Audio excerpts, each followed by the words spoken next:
तसं तर गावाकडून येऊन खूप दिवस झालेले, पण वाटत होतं ही बॅग म्हणत असेल, "बाई मला मोकळा श्वास घेऊ दे जरा, जरा माझ्या पोटातलं सामान काढ." असा विचार करत तिला मोकळं केलं ना, कपडे कपाटमध्ये लावून घेतले. आज तर पराठ्यांचा बेत होता. हे असे वेळखाऊ पदार्थ असतात ना, ते सुट्टीच्या दिवशीच बनवणं होतं.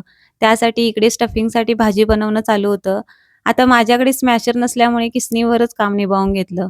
मी माझ्या पराठे बनवण्याच्या पद्धतीमध्ये स्टफिंगसाठी भाजी जसं आपण नॉर्मल बटाट्याची भाजी बनवतो ना, तसं ते शिजवून घेते, कारण की शिजवल्यामुळे पराठ्याला अजून टेस्ट चांगली येते.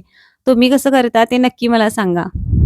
गव्हाच्या पिठामध्ये थोडं तिखट, हळद, मीठ आणि ओवा असं सगळं घालून मी अगोदरच पीठ मळून ठेवलेलं.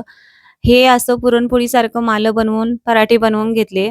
हे बनवून घेतलं व त्यानंतर सॉससोबत पराठे खाऊनही घेतले. हेच दुपारचं जेवण.